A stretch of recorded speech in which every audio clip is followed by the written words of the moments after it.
S rewards him by buying him a Vespa.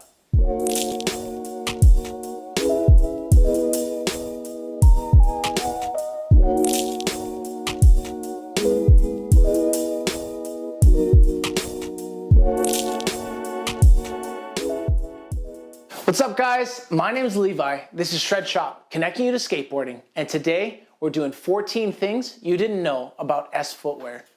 We're going to talk about which shoe company started them, how they got their name and logo, the team, and the brand coming back from the dead, as well as so much more. As always, if you like these videos, the best way to support us is to like, subscribe, and comment so that we can keep giving you the content that you want.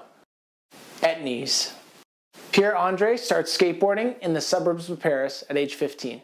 He later ends up homeless in Venice Beach, California, and he becomes a pro skateboarder, making money skateboarding the boardwalk of Venice Beach.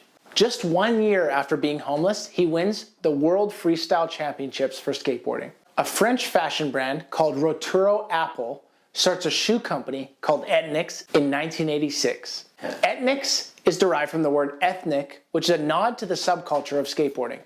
Not long after, they get a lawsuit from another shoe brand called Atonic, and they change their name to TENIS. Pierre-Andre is working with them at this time, as well as a pro skateboarder for the brand. In 1989, Pierre-Andre buys out the company. This makes TENIS the very first ever skater-owned shoe brand. If you want the full story on TENIS, how it was started, and everything about it, check out our other video, 14 Things You Didn't Know About TENIS Footwear. Don Brown. Don is also a fellow professional freestyle skateboarder, but he's based out of the UK. In 1989, he wins the Munster World Championships. And not long after, he gets hired by Pierre-Andre to come on with TENIS and help with marketing the shoe brand in the United States. The start. In the mid-90s, skateboard shoes were getting quite a bit more technical, and TENIS realized a gap in the market. TENIS decided that they were going to launch a more technologically advanced shoe company, and in 1995, TENIS releases S footwear. Its goal is to release higher-end, more technical skate shoes, and they start stealing all the top skateboarders from all the other brands. The original S footwear team was picked by Don Brown, and it included Sal Barbier, who had the highest selling shoe, the Sal 23, on TENIS at the time, Bob Burnquist, Ronnie Krieger, Eric Costin, Chad Muska, Paul Sharp, and Tom Penny.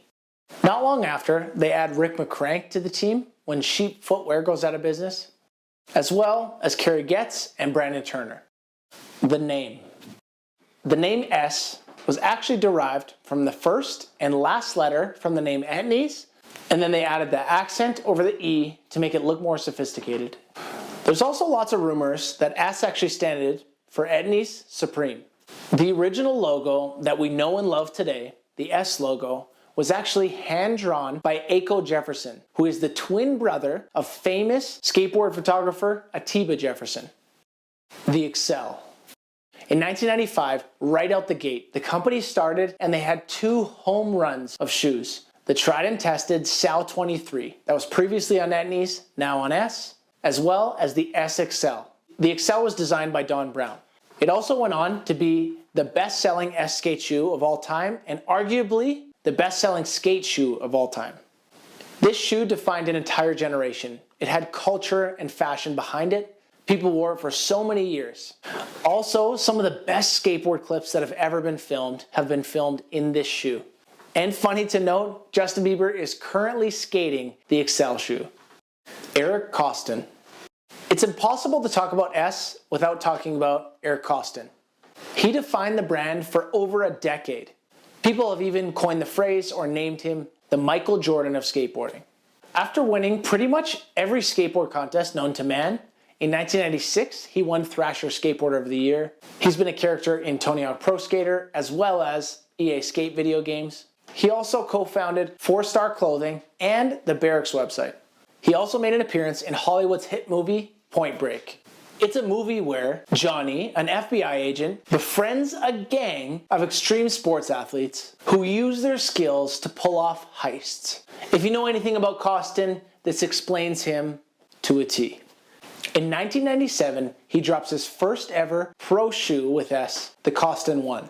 Since Costin was a sneakerhead, he approached S with the idea of putting an airbag in the sole like a basketball shoe.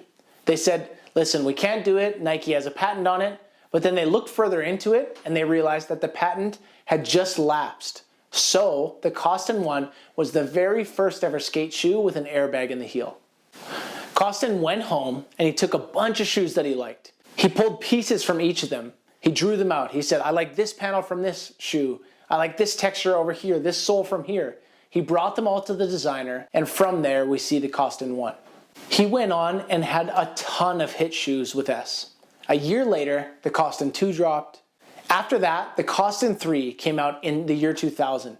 This one had a heavy Jordan 12 influence. From 2002 to 2005, he had a shoe that came out every single year, from the Costin 4 all the way to the Costin 7. In the end, he wanted some ownership in S. He put some time in, he wanted to get something back. It didn't really work out in his favor, so because of that, in 2006, he leaves to become a shareholder and a rider over at Lakai. At Lakai, he actually put in a bunch of his own money and took a pay cut, but ultimately, it didn't really work. Chad Muska.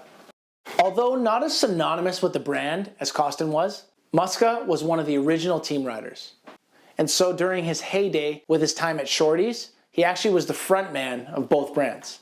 He has his first ever pro model shoe released with S in 1997 called the Muska.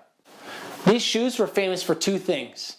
The first shoe ever to have rubber lace loops, and maybe more notable, it was the first ever shoe to have a stash pocket. This changed airport security forever.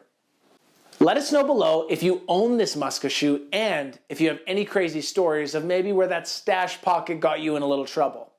It's crazy because if you look at Muska's skateboard career, every single pro model shoe that he had a stash pocket in it one way or another. It became synonymous with a Muska shoe. It had a stash pocket. If you look through Muska's entire career, every single shoe that he dropped was a home run after a home run. Most people will have one here and there that really crushes it, but he literally became half shoe designer, half skateboarder because everything that he put out was amazing. In 1998, Chad Muska wins Transworld Video Part of the Year award for his Shorty's Fulfill the Dream part. He eventually ends up leaving S when he gets offered something that no one could turn down, an impossible offer, a once-in-a-lifetime offer for Forum Snowboards to start Circa Footwear. Manic Matty. In 1999, an amateur skateboarder from Finland joins the team. His name, Arto Saari. They instantly start working on an S video with famous French filmer, French Fred. Famous French filmer with